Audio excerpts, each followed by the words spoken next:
हरे कृष्णा। आप सभी भक्तों को वैशाख पूर्णिमा की हार्दिक शुभकामनाएं। आज के इस अत्यंत शुभ संयोग पर हम प्रार्थना करते हैं कि भगवान सत्यनारायण की छत्र छाया आप सभी और आपके परिवार पर सदैव के लिए बनी रहे। पूर्णिमा का दिन भगवान सत्यनारायण की आराधना के लिए सर्वश्रेष्ठ माना गया है। आज के दिन व्रत रखना, कथा श्रवण करने से जातक को सुख, समृद्धि और शुद्ध भक्ति की प्राप्ति होती है। तो चलिए नैमिषारण्य तीर्थ की उस पावन परंपरा को स्मरण करते हुए आज की मंगलमयी व्रत कथा का आरंभ करते हैं। सूत गोस्वामी जी नैमिषारण्य में ऋषियों को बताते हैं कि प्राचीन काल में राजा उल्का मुख नाम के एक सत्यवादी और प्रतापी राजा थे। वह अपनी पत्नी भद्रशिला के साथ प्रतिदिन मंदिर जाते और दान पुण्य करते थे। एक दिन जब राजा समुद्र तट पर भगवान सत्यनारायण का व्रत कर रहे थे, तब साधु नामक एक वैश्य अपनी नौका लेकर वहां पहुंचा। राजा को भक्ति में लीन देखकर उसने विनम्रता से पूछा, हे राजन, आप किस फल की प्राप्ति के लिए यह अनुष्ठान कर रहे हैं? राजा ने उत्तर दिया, हे साधु महाराज, मैं संतान प्राप्ति की कामना के लिए भगवान विष्णु की पूजा कर रहा हूँ। यह सुनकर साधु वैश्य ने भी संकल्प लिया कि संतान होने पर वह भी विधि विधान से यह व्रत अवश्य करेंगे और सत्यनारायण की कृपा पाएंगे। समय बीता और भगवान की कृपा से साधु वैश्य के घर एक सुंदर कन्या ने जन्म लिया, जिसका नाम कलावती रखा गया। उसकी पत्नी लीलावती ने कई बार व्रत की याद दिलाई, लेकिन व्यापार और सांसारिक कार्यों में उलझे रहने के कारण साधु ने कहा, मैं इसका व्रत कलावती के विवाह के समय करूंगा।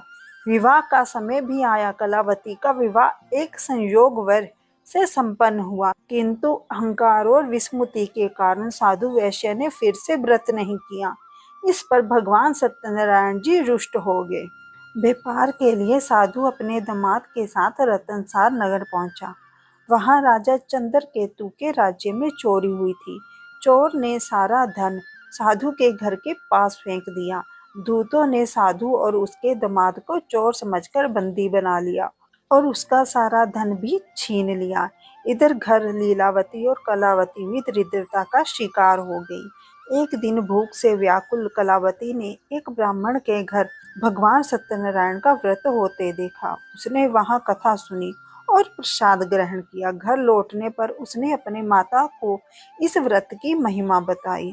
अपनी भूल का आभास होते ही लीलावती ने श्रद्धा पूर्वक व्रत किया और भगवान से अपने पति और दामाद की मुक्ति की प्रार्थना की।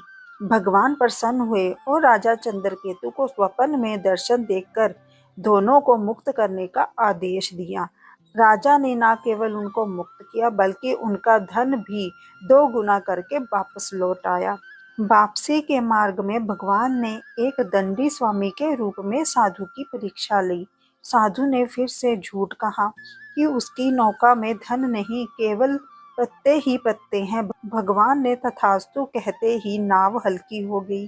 अपनी भूल मानकर जब साधु भगवान के चरणों में गिर पड़ा, तब भगवान ने उसे सत्य की महिमा बताई।